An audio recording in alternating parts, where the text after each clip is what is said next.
At Home Live. We have a super cool guest for you. But before we get to that, I want to remind everybody to sign up for NAMI Tennessee's email list. It's where you can find out everything that's going on at NAMI Tennessee, from events like this to our walk, to our fundraisers, to legislative advocacy. We send out little things to say, hey, tell your legislator to stop doing this stupid thing and instead do this smart thing. But it all comes to your email. It's all curated and it's all beautiful. And hey, it's absolutely free. Just go to namitn.org, sign up right now. You will not regret it. All right, enough of that. Let's bring on our super cool guest, Cam. Tell the folks who you are. What's going on, guys? I'm so stoked to be here. My name's Cam Williamson. I'm the founder of the Road Redemption podcast. I'm the founder of the Shattering movement. I've made it my goal, post-military career, to shatter the labels and stigmas of mental health and mental health awareness. In the last 2 years, I've kind of olive branched that out into spirituality as well. And I really just dig deep to find the truth for common people. We'll get into my story a little bit, I'm sure, but I've gone through 3 DUIs, a veterans treatment court here in the state of Tennessee, which kind of saved my life, which has helped me get to almost 5 years sober, with a little hiccup there, which I'm sure we'll talk about as well. And yeah, I'm just passionate, and I'm appreciative for you guys to have me on. So thank you. Well, you are very welcome. Well, as always, everybody, if you have any questions or comments, do not be shy. Drop them right in the chat. You don't have to wait until we ask or until he's done talking. Just smack it right in there. Listen, if anybody calls me ugly again, that hurt my feelings. No, I'm just kidding. That never happened. Cam's like, I was whoa, going what to say, kind I've of watched audio? all these. I haven't seen them. No, nobody ever did that, I promise. Cam, once again, thank you so much for being here. Let's jump right into some questions.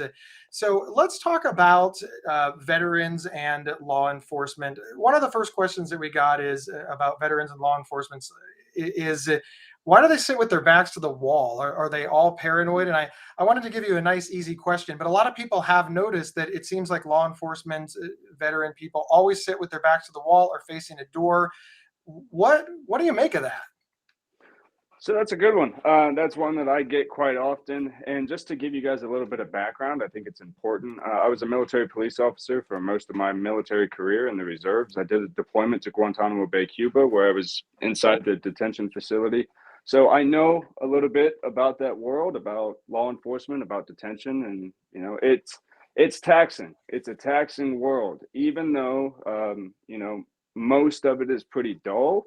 Even the training to go into a lot of the experiences that law enforcement and military personnel go into, the training kind of keeps you at a very heightened state of awareness, and it also trains you to be situationally aware of everything going on around you. So it's kind of become a Hollywood thing to go veterans with PTSD, just they kind of flip out if they can't have their back to the wall.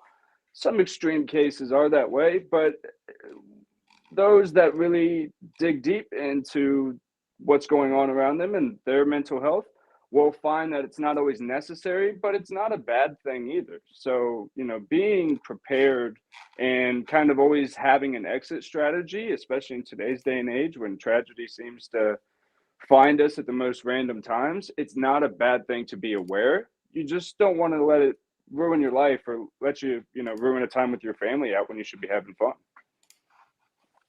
One of the things that you mentioned is that it's sort of part of the training. So I know the last part of this question is, are they paranoid? Is it, if we move it away from things like, paranoid or heightened state of awareness, is it possible that it's just habitual, that it doesn't necessarily mean anything? It's just what you were trained to do. And hey, humans are in general creatures of habit. Yeah, I would say as easy as it seems for Steph to pull up and shoot his threes the way he does, it's the same process for a veteran or law enforcement when they walk into a room. They're not thinking about the small, minute details that go into what's happening necessarily. They've done it so many times prior, they don't necessarily need to.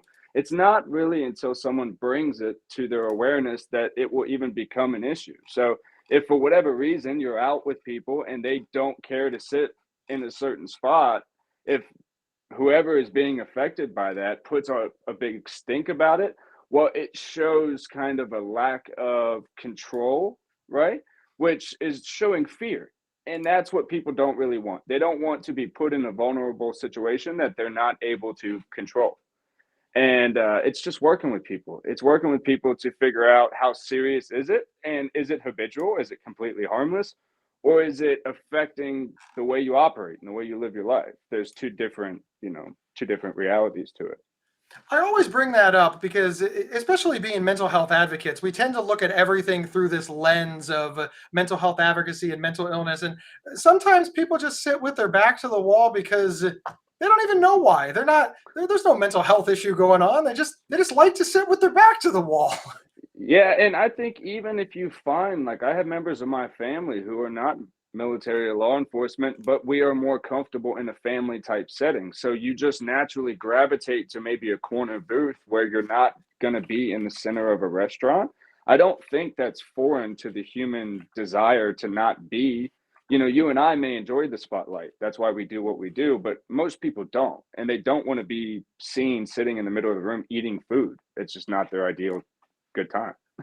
Fair enough. I also think about my wife. My wife does not like the spotlight either, but she has to Yeah. sit in a very specific place because she's deaf in one ear. So if she Uh, sits with the entire party this way, they're on her bad side, as she calls it, and she can't hear anything. So she's always trying to find the sweet spot for her so that her ear is facing the maximum number of people. So I yeah. think of all the times that people are like, oh, I wonder if there's some obsessive compulsive disorder going on, or does she have some trauma? It's like, nope, she's deaf. There is a reason behind it, but it's not the reason that we can easily Most people jump to would think. see. And Yeah. that's mental health in a nutshell, isn't it? I mean, that goes into every aspect of mental health, not even just the simple, minute detail of finding a seat somewhere. Oh, I love that. Thank you so much, Cam. We're sort of hitting on stereotypes here, and there's another really cool question that I have to ask you. Sure. Do only Type A personalities belong in the military or law enforcement? Once again, stereotypes rule the internet, and we always hear Yeah. they're all Type A, they're all Type A. They won't compromise, they won't back down. They're rigid, they're rigid, they're rigid, and we see this play out in movies. We hear people talk about it, and we even hear people who have never been in law enforcement, never been in the military, like they're all Type A. It's like you met them all, man. You must Yeah. have been busy, but you were Yeah. there. You're the expert, Cam. Yeah. Do I, only I'll, Type A personalities belong? Man, I'll tell you this. Do they only belong? Absolutely not. Now, do they have a place? Absolutely. For people that are unfamiliar what a type A personality is, it's what you would call your macho guy, your guy who is very gruff and abrasive, and he looks very physically intimidating, and that's by design, and that's the way that they carry themselves. Where I don't know what else you would call it, a beta type personality, where they're more open to conversation and they're more open to understanding and maybe seeing things a different way, right? So, we think of all these videos, and I want to be sensitive to what we're talking about because there are terrible videos that go around online where we see officers that could be considered type A or just, bad police officers that do horrendous things. So I don't want to discredit that. What I do want to point out is it takes a certain type of mentality to do that job. So you need a specific level of mental fortitude and willingness to stand your ground. That's a qualification as a person that you need to be on the streets enforcing the laws. Now, Gabe and I are not here to discuss what laws should be enforced or how they should be enforced at the current time. But I can tell you in a system, whether you're talking civilian or military, that alone is very different, right? And then you have the gray area when you have people that get out of military and they become civilian law enforcement. And those two trainings are very different, but they have a lot of similarities in them. One of the most common, and this is where we see type A personalities are often criticized uh, throughout the internet, is when you hear something along these lines: stop, or don't do that. And without any blink of reaction, it's action, it's hands on, it's because maybe for a moment someone didn't comply. And then we want to tear this person apart for being type A personality, when in reality, we don't know this person in total. We're judging them on a single moment in time and how they felt in the moment they had to react. Now, were they justified? We'll figure that out later.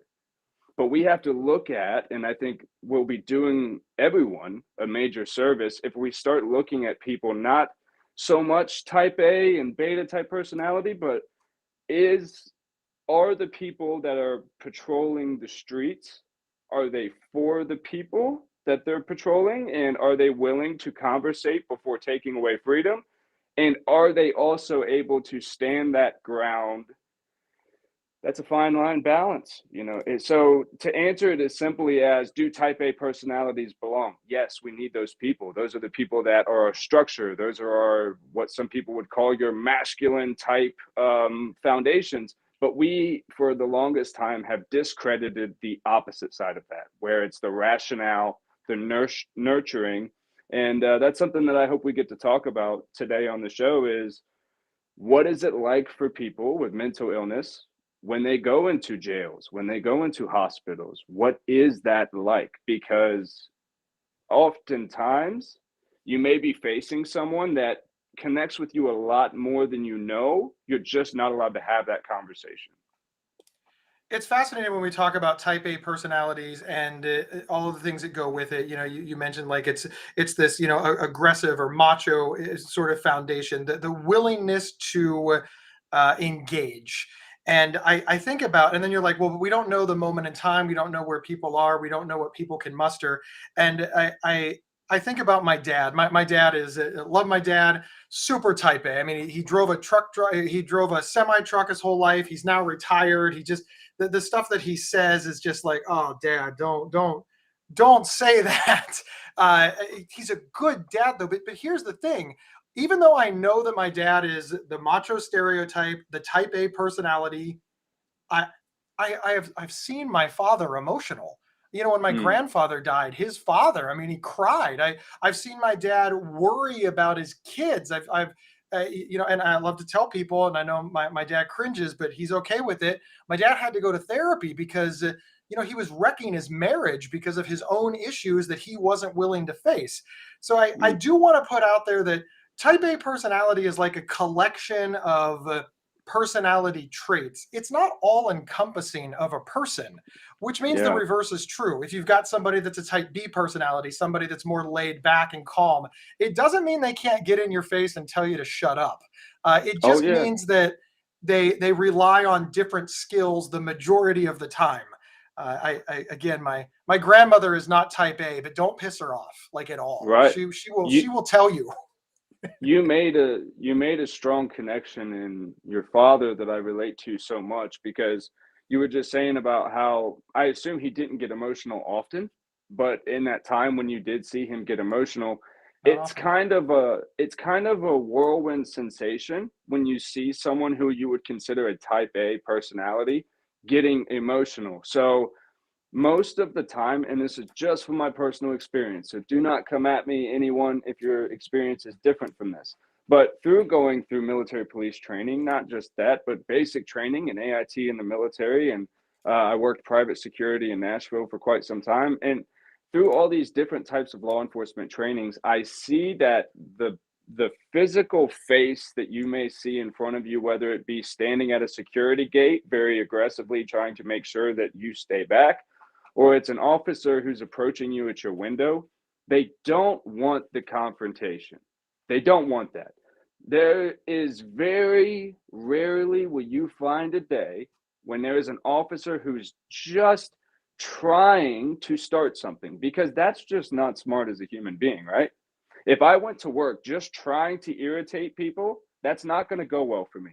What we like to forget is the person sitting in the vehicle who's being stopped and the officer who's walking towards that person. Those are two human beings. They've both had mornings, they've both had moments and moments in time that have now intersected them together. Oftentimes, their realities are very different, very, very different. So we struggle with that.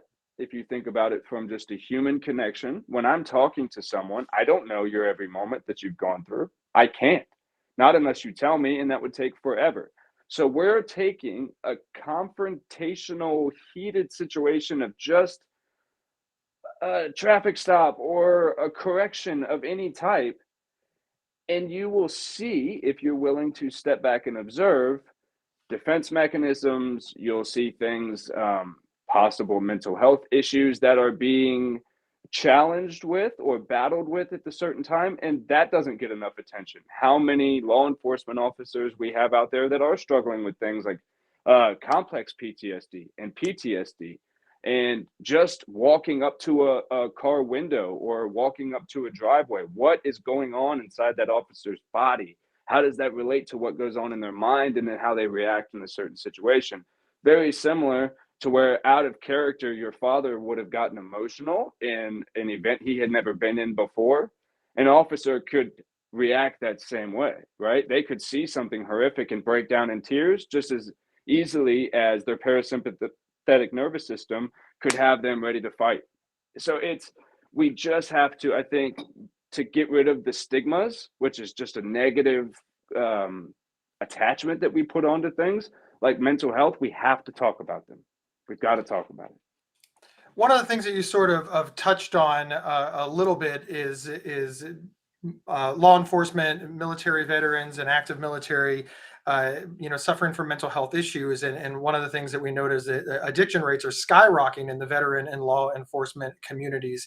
I imagine that mental health issues are skyrocketing as well. They're just sort of, it's more of a nebulous thing to try to track, but we hear a lot about it. What do you make of this? So this is where my career in any sort of public platform started. Remember, my show is called Road to Redemption because I was not always this person who considered how my actions and how my behaviors affected other people. I connect to your father in many ways, and the ways that I handled things and the ways I chose not to handle things. Veterans, this is probably, if we can walk away from this with any message at all, veterans are just people, all right? Law enforcement officers, just people. And human beings that are going about their daily lives are human beings. And we all want the same thing, to live our lives as unbothered as we possibly can in whatever realm that is. Now, when you take people, human beings, and you put them in extreme circumstances, whether it be overseas or, let's not forget, it's only 1% of the population that joins the military. And I'm not sure on the statistics of how many people become law enforcement officers, but it's not the majority, especially in today's day and age. So you're taking these people and they sign up for whatever their reasons are, whether it be some just want free college, some want the experience. People like myself were in such a bad way in life, it was really my only option. And you don't really know what you're getting yourself into. And I think a lot of people that join police forces or the military or the National Guard or the reserves, whatever it is, they could relate to, you didn't necessarily know what you were getting yourself into, but you go and you sign up and you do what you're told to do. And that differs. Every individual soldier is that. They're individual. And sure, you're in a team and you're in a platoon and you have all these different things, but your experience is that of an individual. So in mine, a lot of it is isolation and having issues in isolation. So when you have people that walk away from one deployment and you have hundreds of people and they're all experiencing what just happened differently, they're all going to go out and react differently. Now, they've all developed similar coping mechanisms because they've either gone to the gym to deal with what's going on, or they've drank, or they've done whatever. Then they're going to go back home where everything is as easily accessible to them, and there's not these base regulations that's telling them they can't drink 14 days prior to leaving or whatever it is. And now it's party time because we made it. And now we just don't have to worry about anything. And I can assume that for law enforcement officers, that's the same at the end of the night when you just want to relax for a minute. So it might just be a cigarette or a drink or whatever your thing is, or, you just need to hit the gym. And I'm not saying any of these things are bad. It's just that you have to look at, are we doing it to cope with something that we just choose not to talk about and not to face and that, or is it becoming a part of our identity and who we are?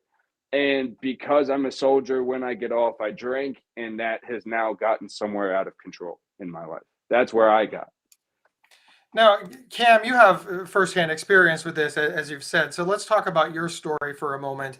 Obviously, you started off in the world, you became an adult, and you joined the military because, well, because you wanted, one, you wanted to have a good life, you wanted to serve, you wanted to. I don't want to put the reasons for joining the military, but I'm assuming that the reason that you joined the military is not so that you could develop a mental health issue and addiction issues. That's I feel that I can state that with some authority. Can you You're walk us correct. through effectively, for lack of a better phrasing, when did it shift? What went wrong and knocked you off your path? And then the follow-up question to that is, what do you wish that you would have done different to not have strayed from the path? I love it. I love it. As consumed as I can. So when I got into the military, and this is why it's emphasized so strongly that veterans are just people, right? So I had a lot of baggage weighing on my heart, on my soul when I went into basic, and I had to turn that off, right? So that couldn't matter because I now had to survive in a situation that I didn't know what was going to happen. You hear stories, but you don't know what's going to happen through basic training. So you go and you do that. And I happened to find my first wife in basic training. And I was coming out of a pretty toxic relationship where I had developed some pretty toxic behaviors and just ways of being, right? And I thought that by going to the military and identifying as a soldier, that alone was cleaning my act up, right? So then I leave that and I am in this marriage and I'm a stepfather now, and I was early 20s at the time. And I have developed now an alcohol problem. And this really started in AIT when now I'm not just some punk kid who's drinking and causing a ruckus, but I'm a soldier and that's kind of expected from us, right? But I haven't dealt with any issues in my life for the previous 2 years because I've been gone. I've been traveling. I've been, home on different leaves and stuff like that. My AIT was extremely long. So then I come home and I'm married and I just have to deal with that. Even though, I grew up without my dad a lot in my life. So I wasn't ready to be a good dad. I wasn't ready to be a good husband. I just didn't want to be a mess anymore or seen as a mess anymore, right? So I come out and I start having issues because I can't stop my drinking. Because if I stop my drinking, I have to deal with my emotions. 2 DUIs later, I end up with some sobriety under my belt, back in good standing with the military, and I deploy.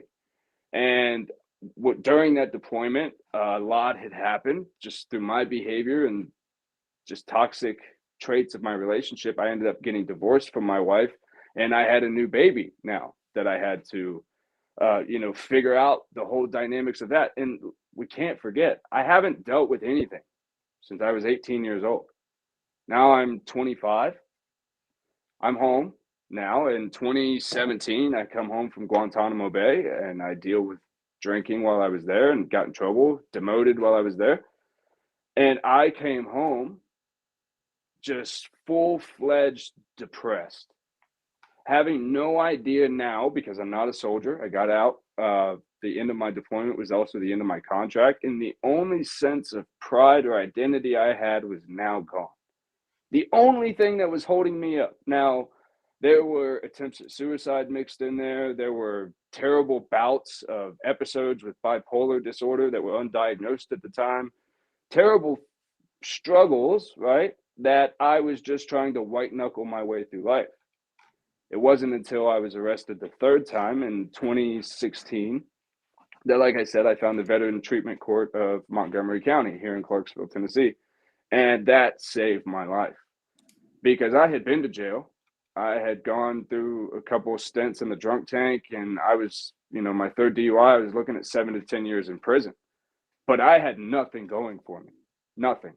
I had a divorce, a child custody case that I was not going to win because I was sitting in jail. I literally walked into my first child custody case with an ankle monitor on my foot. That's how bad life had beat me down, right? And I had allowed it to get there. So coming out of that, I had 5 years sober, and I'll wrap this up as quick as I can. I was inching on 5 years of sobriety. October of this year, or of this past year, would have been 5 years. And in July, I had an episode with my bipolar disorder where I went manic for about a week. And we'll get into this, Gabe, I'm sure, you and I. But for those of you that can relate with bipolar disorder, I diagnosed bipolar 1. It's not in the same sense of where most people would think of schizophrenia, where people change or something like that. But Cam, as everyone knows him, goes away for a while. And things don't always make sense. And the rational brain is not working because the fight or flight brain is working at all times. And it's pretty unpredictable, and it can get a little hairy. But through the tools and the training that I've learned, I was able to, while yes, it did lead to me being hospitalized in Nashville, and I was put on a 3-day psych hold. And this was just back in July, guys. So, and I talk about this because mental health challenges are something that people deal with, and it could be very unexpected. So where I can sit here and talk to you today about how important it is to take care of yourself and do these things, one bad day for myself, or a lot of people that I think can connect to my story, can really make life difficult and can really get out of control very fast, especially when you start adding things like alcohol to it. So again, my story is that of awareness. It's not that to try to appear to be any sort of role model or anything like that. Mine is that of awareness to people that you may encounter in jail, or recently coming out of a jail, or out of a hospital or something like that for mental health struggles. These are not people that want to harm anyone. These are not people that want to cause this chaos. These are people that genuinely are hurting. And that's all that most people would love to tell the general public about mental health. I don't want to cause anyone any trouble. I'm hurting so bad, and my level of ability to communicate that to the outside world varies from person to person. Thank you so much for being open with your story. Now, in a lot of people have heard similar stories, and it seems like every single person who goes into the military or law enforcement has post-traumatic stress disorder. And I want to give you the opportunity to address that, because I obviously that's not the case, but people are starting Right. to believe that it is. So the very specific question that we have is, does everybody in the military or law enforcement have post-traumatic stress disorder? It would be impossible for me to say, you know. I speak all the time on my show, is I think that one of the dumbest things we do as human beings is we try to characterize an individual based on a group. So I'm sure that there's individuals out there that have gone through pretty intense stuff on deployments, and they come home and they're pretty good with the way.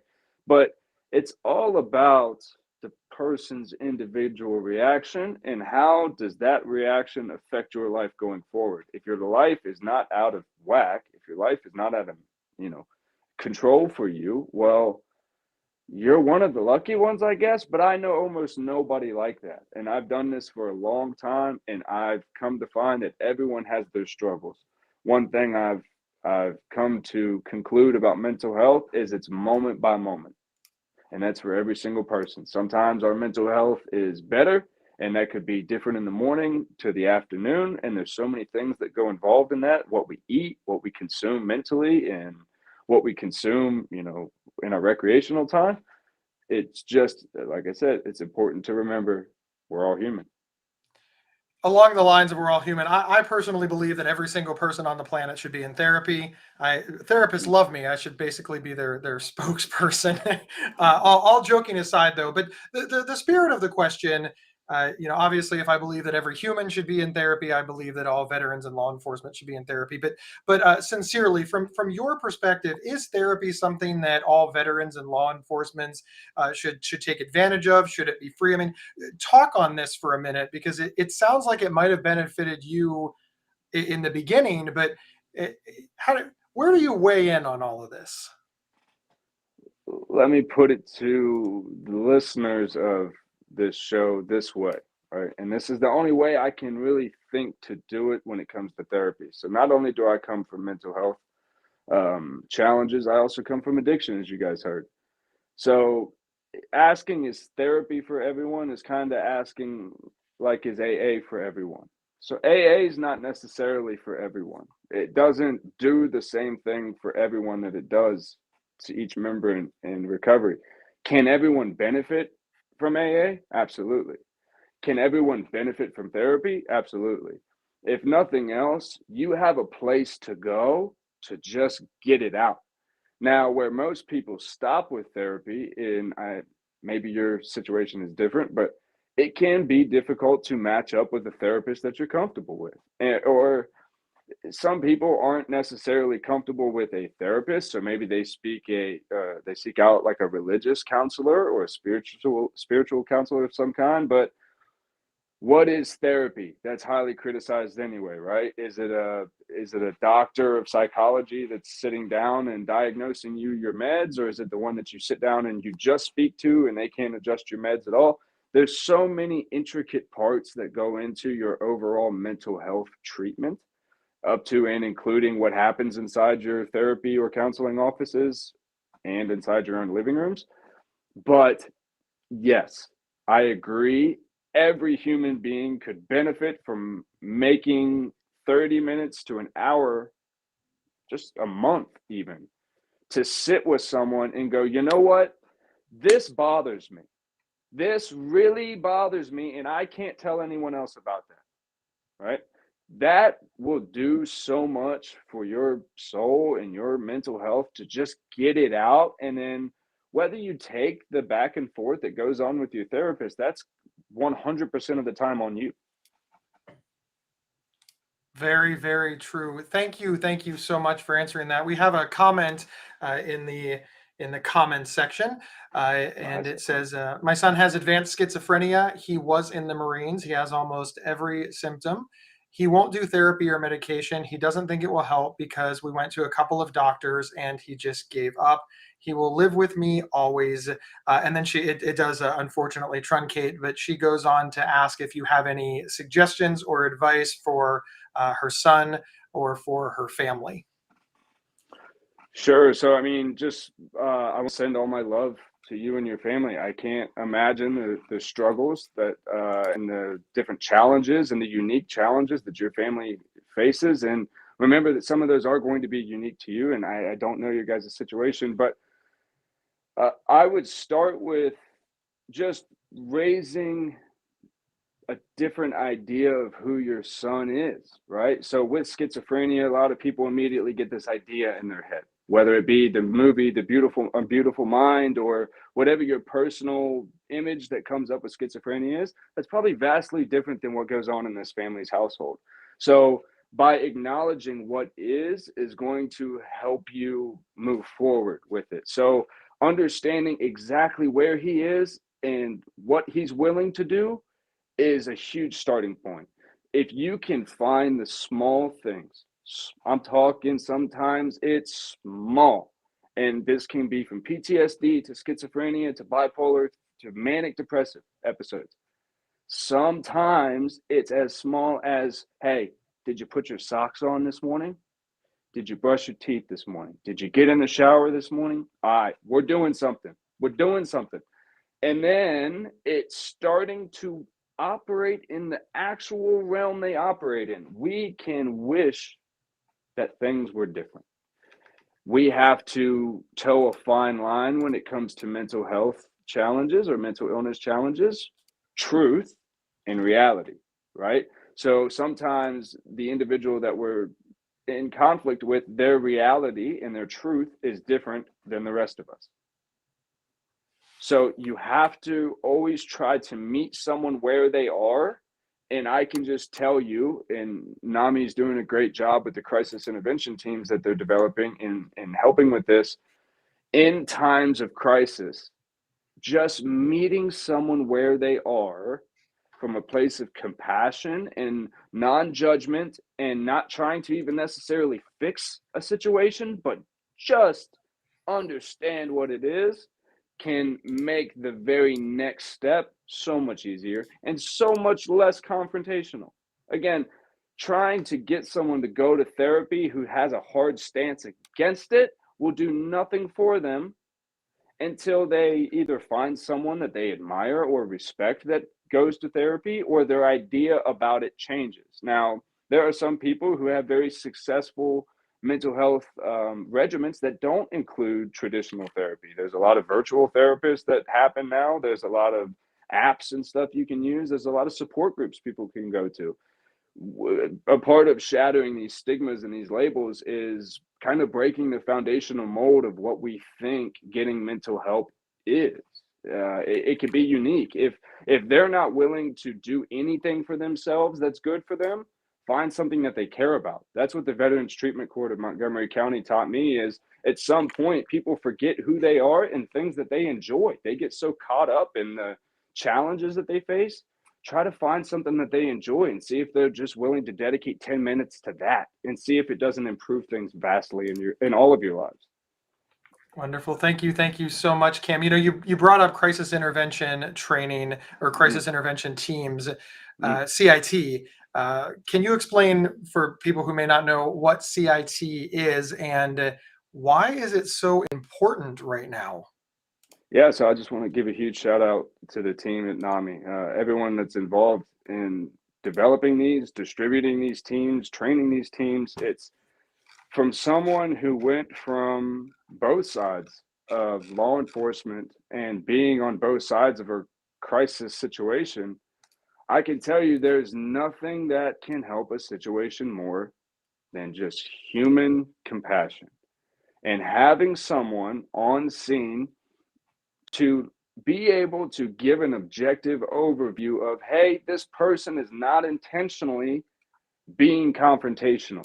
This is possibly, when law enforcement people show up to a scene, they have some information sometimes if it's registered. So there are times when you may know you're dealing with someone in mental distress. That is a time when you would dispatch a crisis intervention team, possibly with these officers, or have the officers with the training on scene to make sure that escalation of forces are not unnecessarily raised, and we keep these tragic viral moments from happening to the best of our ability. And that's the same thing that I'll tell you with dealing with a family member with mental health, all the way to and including a crisis event that goes viral. You just have to take everything for what's going on moment by moment. You have to. And having another set of eyes and ears with another set of training in the realm of mental health, I don't know how we're not mandating that across the country at this point. I want to stay with this for a second. One of the things that I think about as somebody who lives with bipolar disorder is if I'm in crisis, imagine I'm in, mania, grandiosity, anger, whatever. Fill in anything that you want. I'm 6'3". I'm 250 pounds. I am in good physical health. I'm a giant man. So now I am angry. I am furious, or I'm suffering from delusions. I believe that the refrigerator is actually a gray dragon that's trying to attack me. And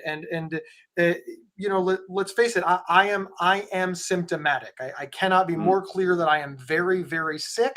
I am not seeing the world for what it is. My family, who loves me dearly, picks up the phone. They call 911 to get me the help that I need.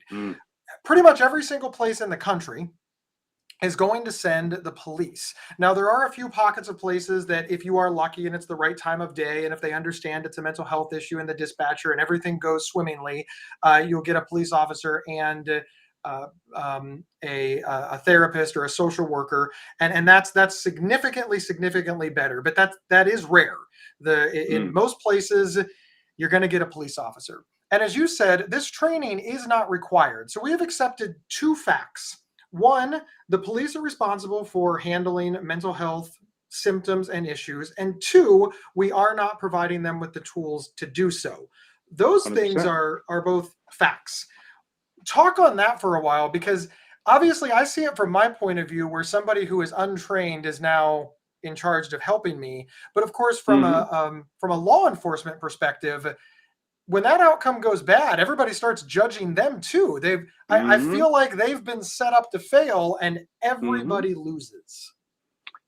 I mean, you nailed it. It's, have you ever gone to work and been mad that you got to do somebody else's job? That's what's happening. And when we got into the big debates of defunding the police, and then people were like, that makes no sense. How are you going to defund the police and then maintain order in cities? The conversation that never got had was, we need more things like intervention or just more people there with more resources to de-escalate situations, right? If we can de-escalate a situation, if we can learn to use our words like adults, holy moly, we might actually have to talk to one another, which means, from a law enforcement perspective, even if I'm a type A personality, right? If I show up on this scene and I have a 6'3" big old dude that can absolutely probably hurt me, right? He probably could physically, right? But I show up and I'm talking to him, and I'm not trying to assume he's on drugs. I'm not trying to downgrade him for what he sees or what he's even claiming he sees, but I'm going, dude, you see a gray dragon in here? Oh, man, is it going to hurt us? No? Okay, cool. Now I'm operating on the same level. I'm operating in your realm of reality. So that means I can do something there. I can do nothing with you when we're on different realities, right?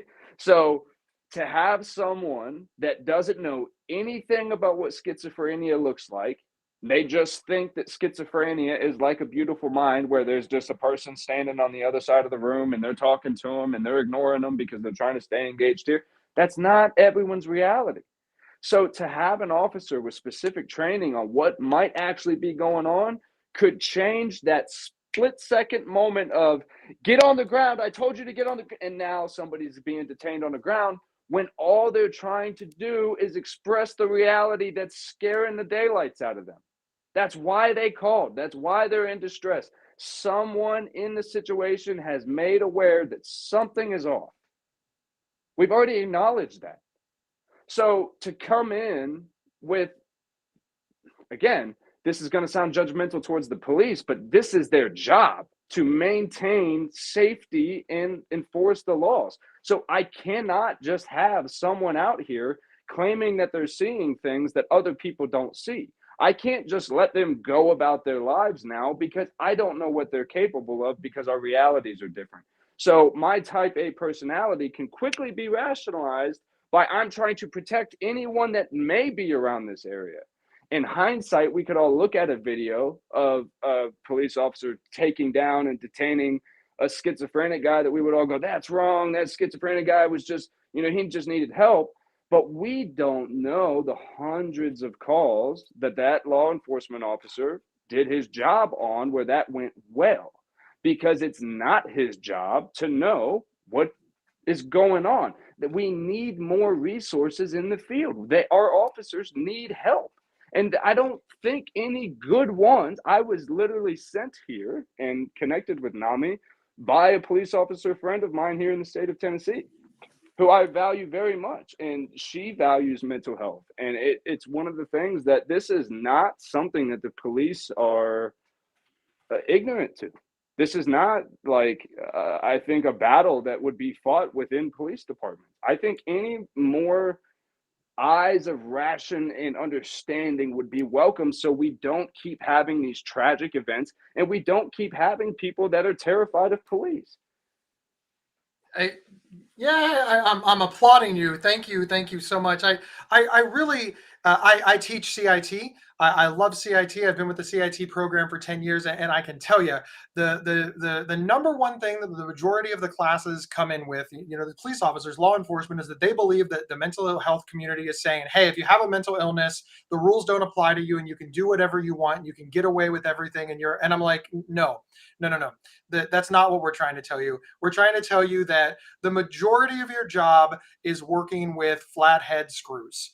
But there are some Phillips screws out there. There just are. So rather than treating us all like flathead screws and trying to figure out how to get the flat, no, we're just gonna give you a Phillips screwdriver, and now everybody wins. Once you have the right tool, then we're all people. The screws come out just like everybody else. We just have a problem where we're looking at all screws as if they have the same head. And it's just an example that I like to use because I myself have tried to use a flathead to get a Phillips screw out of something because I'm too lazy to go get a To go Phillips find it. screwdriver. Yeah. And it's turned out poorly every single time. I've stripped the screw. I've hurt myself. I mean, it's just, Oh yeah.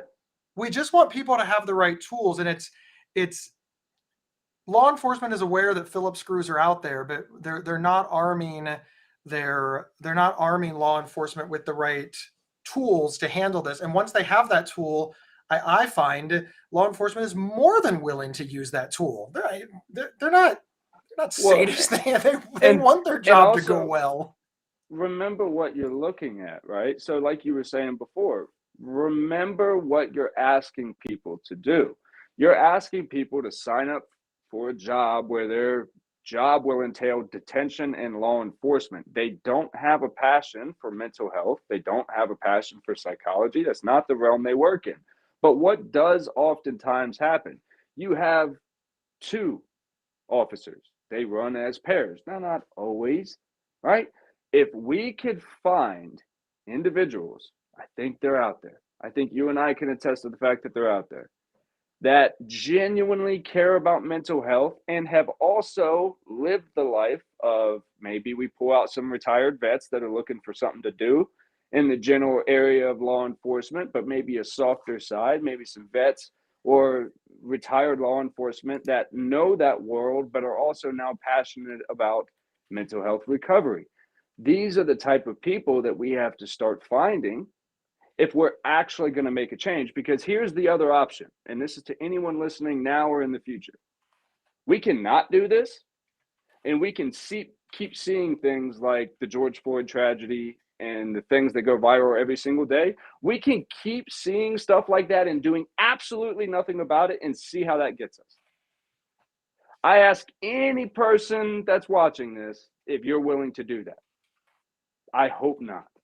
I genuinely hope not, because we have the ability, we have the resources, we just have to develop and execute a plan to get people who are conscious of humanity and compassion back out into the streets and involved in how laws are enforced and how people are treated when things are in crisis. Cam, thank you so much. It's been so illuminating. We're almost out of time. We need to finish up here, but I want to give you an opportunity. Are there any questions that I didn't ask you? Anything that you want to say?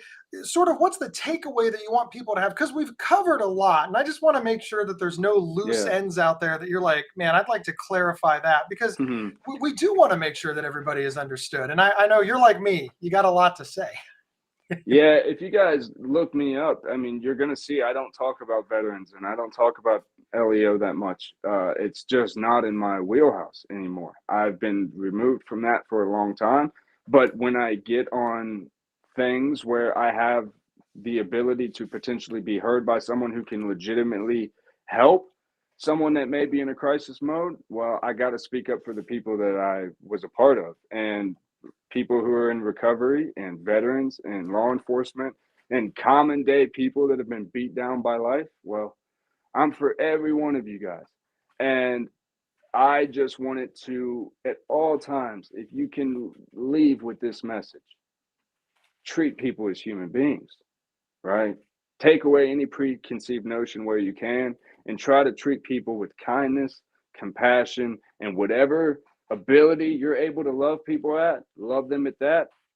And if we can get rid of this whole judgment thing that we seem to want to do right now, where in every situation someone's got to be right and someone's got to be wrong, it's not always that black and white.